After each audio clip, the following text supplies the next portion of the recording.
Oi pessoal, no vídeo de hoje a gente vai falar sobre o que eu não mostro nas redes sociais. E esse é um tema que foi levantado lá no Instagram para falar sobre as comparações que a gente vem fazendo nas redes. Isso é bem complicado porque essas comparações minam a nossa autoestima, fazem com que a gente entre em sofrimento, pensando que, poxa, só eu não tô vivendo essa vida incrível de todas as outras pessoas do Instagram. Eu abri uma caixinha para que vocês pudessem confidenciar lá no Instagram o que vocês não mostram nas redes. E diante disso, eu fiz uma reflexão com vocês aqui enquanto eu tava me arrumando, porque eu tenho uma série de gravações para fazer durante essa semana de um projeto bem especial que eu espero que em breve vocês saibam. Mas eu aproveitei que eu tava fazendo essa maquiagem para conversar um pouquinho com vocês sobre esse assunto, sobre comparações, o que a gente não mostra nas redes sociais e o quanto é injusto a gente se basear nesses ideais que estão postos nas redes. Vem comigo!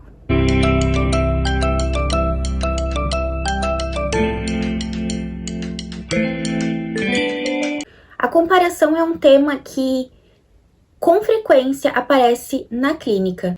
Pessoas com bastante dificuldade, assim, de aceitar os seus processos, a sua vida, e com uma comparação muito alta.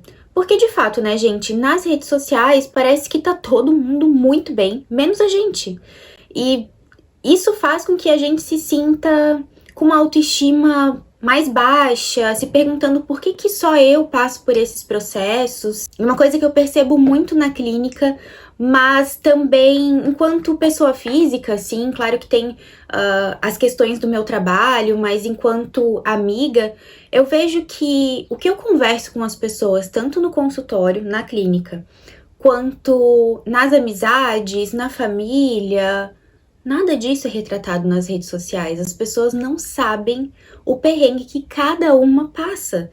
Claro, a gente sempre quer passar a nossa melhor imagem, a imagem mais bem-sucedida, mais produtiva, mais incrível, mais inteira, como se isso fosse possível. E a gente acaba caindo nesses próprios engodos, tanto dos outros quanto nosso também, o que é muito estranho, porque todo mundo que tá nas redes sociais é um influenciador. Ai, Gabi, mas eu nem posto nada. Que bonita, né? Mas eu nem posto nada, enfim, né? Só tô ali compartilhando as coisas, compartilho, sei lá, fotos da minha vida. Mas você tá influenciando alguém. Alguém tá olhando para aquilo ali e dizendo, putz, isso daqui é um modelo de vida bacana. Ou eu admiro essa pessoa por conta disso. E isso impacta na relação que a gente tem com a nossa subjetividade, com os nossos modos de vida. Eu não tô dizendo que e isso é o impossível, né? Que a gente tem que mostrar absolutamente tudo nas redes sociais, mostrar todas as nossas vulnerabilidades, de ser um livro aberto, não existe necessidade disso, né? Obviamente. Mas que precisa haver algum senso crítico de entender que, bom, se eu não coloco tudo que tá nas redes sociais, possivelmente, todas essas pessoas que eu tô vendo aqui, que eu estou consumindo, também não. E por isso, eu coloquei uma caixinha lá no Instagram e eu vou disponibilizar algumas respostas, não todas. E eu achei muito interessante, assim, porque, claro, tinha algumas pessoas que eu tinha algum contato, eu conversava de alguma forma, né? A gente tem uma comunidade muito legal lá no Instagram, conheço muitas pessoas que estão ali, que se dispuseram a colocar na caixinha, né? A gente troca algumas coisas, faz alguns comentários em algumas publicações, e eu jamais imaginava o que elas poderiam estar passando. E eu achei bacana também porque nesse espaço das caixinhas, eu não inferi nenhum comentário, não falei, não dei nenhuma instrução do que a pessoa deveria fazer, e eu avisei que isso aconteceria. Era simplesmente um espaço de desabafo, de sigilo, de acolhimento, mas também de escuta, né? De ser visto. Então, que a partir daquilo ali as pessoas conseguissem colocar para fora o que elas não mostram e o que elas não estão se sentindo à vontade de mostrar, o que elas estão com medo de mostrar para o mundo e as suas expectativas com relação a isso. Eu achei muito interessante porque, com certeza, eu ainda não fiz essa pergunta, né? E, enfim, eu acho que acompanhem lá no Instagram, porque eu ainda quero falar mais sobre esse assunto. Isso é muito chato das redes sociais, né? Parece que se a gente não tá disponível naquele momento, a gente perde o timing e as coisas não acontecem, né? Mas eu queria que, diante disso que foi exposto aqui, que eu coloquei, logicamente, com sigilo, eu não coloquei todas as respostas, tá? Mas diante das respostas que vocês estão vendo, vocês se identificam com alguma das respostas? Não precisa me dizer qual é a resposta que você se identifica, mas vocês se identificam com alguma delas? Algumas são muito comuns, né? Por exemplo, a questão da vida financeira adulta, a relação com o corpo, mais coisas, nossa, ter crises de ansiedade, enfim, tem uma série de coisas que estão ali que uma grande parte das pessoas estão passando ou tendem a passar e ninguém fala sobre isso. Ou poucas pessoas falam sobre isso ou se sentem envergonhadas porque não querem estar nesse lugar de vulnerabilidade e não se sentem bem em expor isso enquanto, principalmente psicos, né? Enquanto profissionais da saúde, parece que a gente tem que ser, nossa, um ser imaculado que não tem nenhum problema, que não tem nenhuma questão, que não tem não tem ansiedade, que não tem depressão, como se a gente estivesse imune a qualquer questão da nossa saúde mental. Isso não é verdade.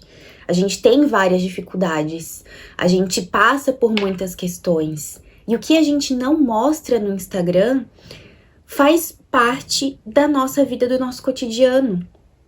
Também faz parte a fase de ser divertida, extrovertida, alegre, produtiva em algum nível, mas a gente não precisa ser assim o tempo todo.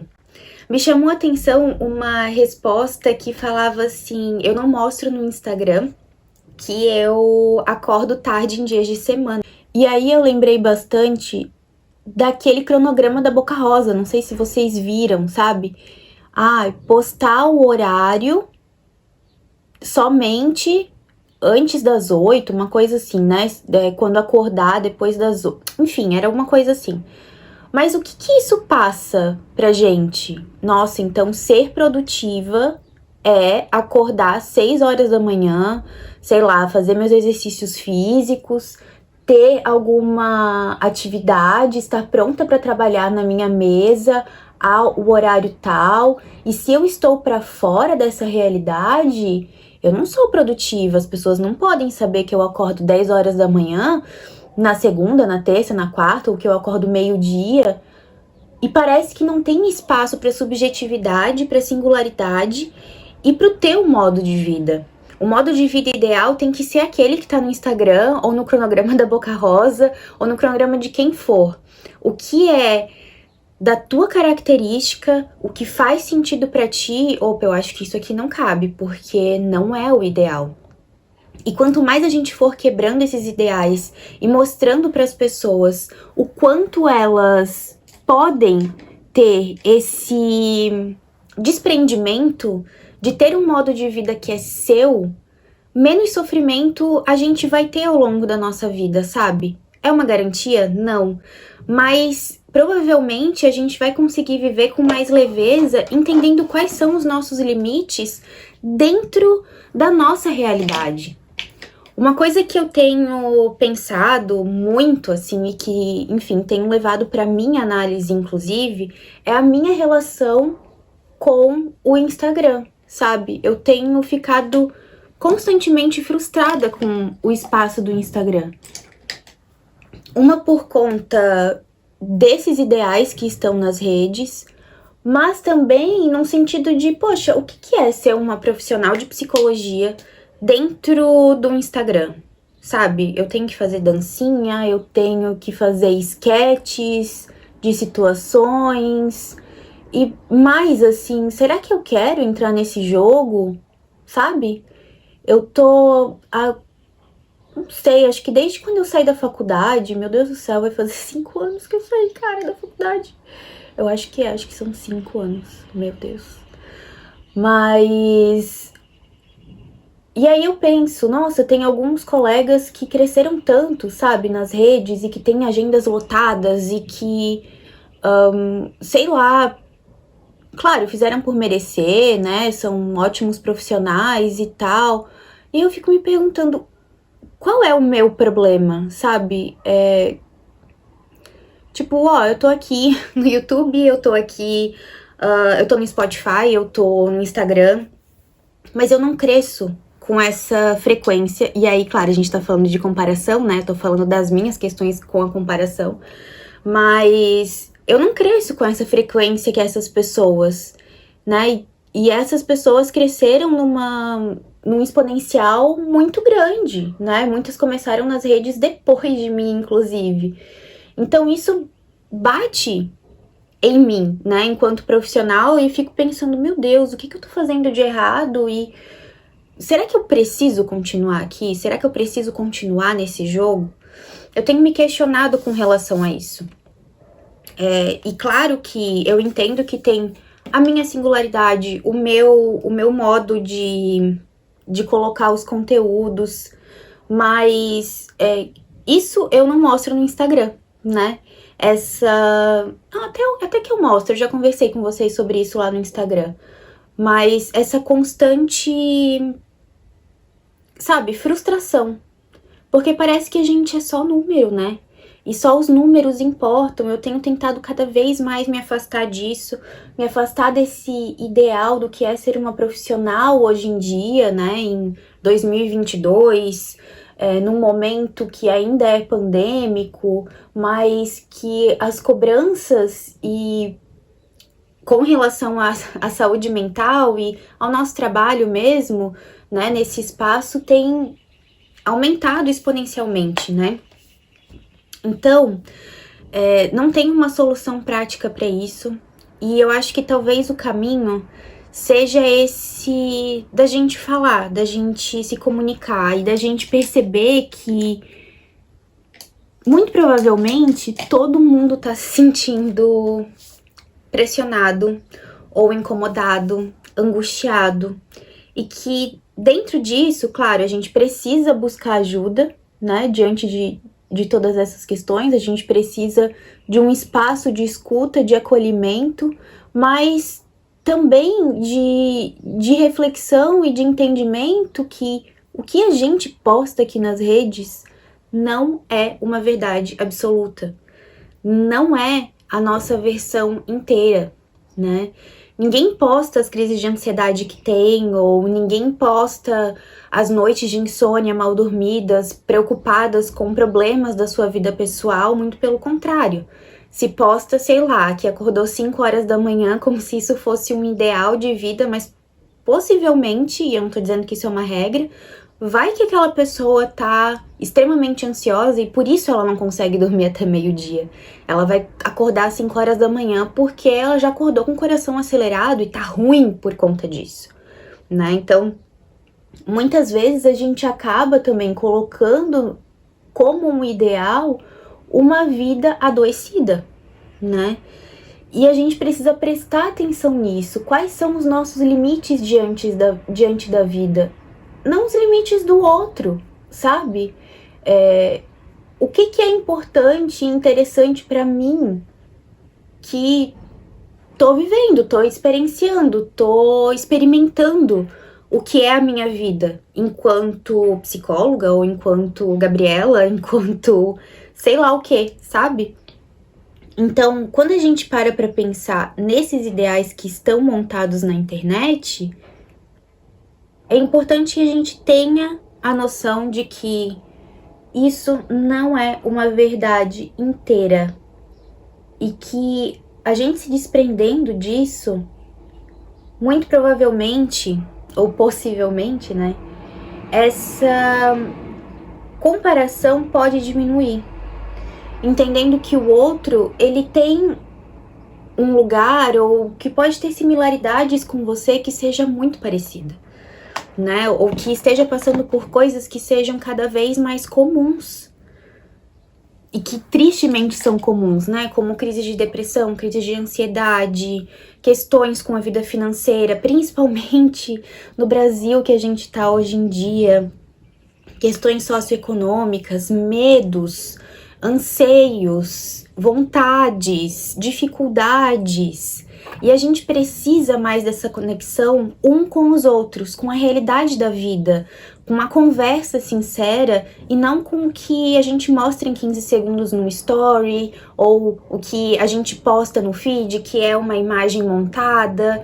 E eu não sei muito bem qual é o caminho. Eu acho que o caminho começa quando eu falo aqui com vocês, mas claro que a gente não tem e não tem nenhuma obrigação de expor tudo que a gente passa na vida. Claro que a gente tem o direito da nossa intimidade, de nos preservar diante disso, mas que a gente tem essa consciência.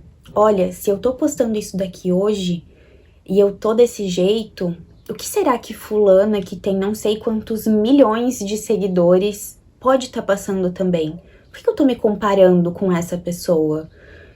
Qual que é a realidade da vida, o cotidiano, as condições de vida para que essa pessoa tenha chegado nesse lugar? E qual é a minha condição?